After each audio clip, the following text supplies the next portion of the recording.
ഈശോയിൽ സ്നേഹമുള്ളവരെ, ഫെബ്രുവരി 21 വരപ്രസാദ കന്യക, അവർ ലേഡി ഓഫ് ഗ്രേസ്, ബെൽജിയം 1449.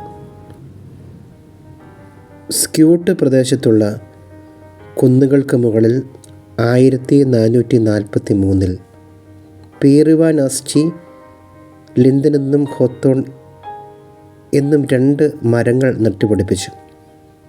ഇതിൽ ഒരു മരത്തിൽ വയസ്സനായ കർഷകൻ പരിശുദ്ധ മാതാവിൻ്റെയും കുഞ്ഞിൻ്റെയും ഒരു രൂപം തറച്ചു വെച്ചു.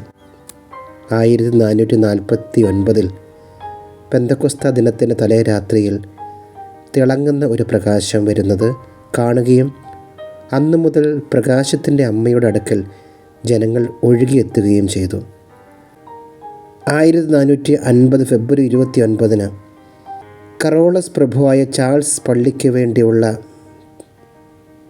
മൂലക്കല്ലിടുകയും ആദ്യത്തെ കുർബാന അവിടെ അർപ്പിക്കുകയും ചെയ്തു.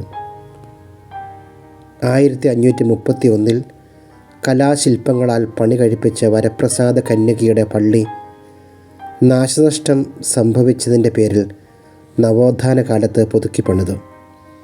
സെൻറ്റ് പീറ്ററിൻ്റെയും കൂട്ടരുടെയും പള്ളിയായ നോട്ട്ഡാമിലെ പ്രകാശത്തിൻ്റെ അമ്മയുടെ പള്ളിയിൽ ആ ചെറിയ രൂപം ഇന്നും സൂക്ഷിക്കപ്പെടുന്നു. നമുക്ക് പ്രാർത്ഥിക്കാം. പരിശുദ്ധ അമ്മയുടെ ഇടപെടൽ നമ്മുടെ ജീവിതത്തിൽ നിറയുവാൻ, ഉണ്ടാകുവാൻ ആഗ്രഹത്തോടെ പ്രാർത്ഥിക്കാം. അസാധ്യമെന്ന് തോന്നുന്ന കാര്യങ്ങളിൽ ശക്തമായി മാതാവ് ഇടപെട്ട് എല്ലാം സാധ്യമാക്കി തരും. വിശ്വാസപൂർവ്വം പ്രാർത്ഥിക്കാം. നമ്മുടെ കർത്താവായ ഈശോ മിശിഹായുടെ കൃപയും പിതാവായ ദൈവത്തിൻ്റെ സ്നേഹവും പരിശുദ്ധാത്മാവിൻ്റെ സഹവാസവും നാം എല്ലാവരോടും കൂടെ ഉണ്ടായിരിക്കട്ടെ, ഇപ്പോഴും എപ്പോഴും എന്നേക്കും. ആമേൻ.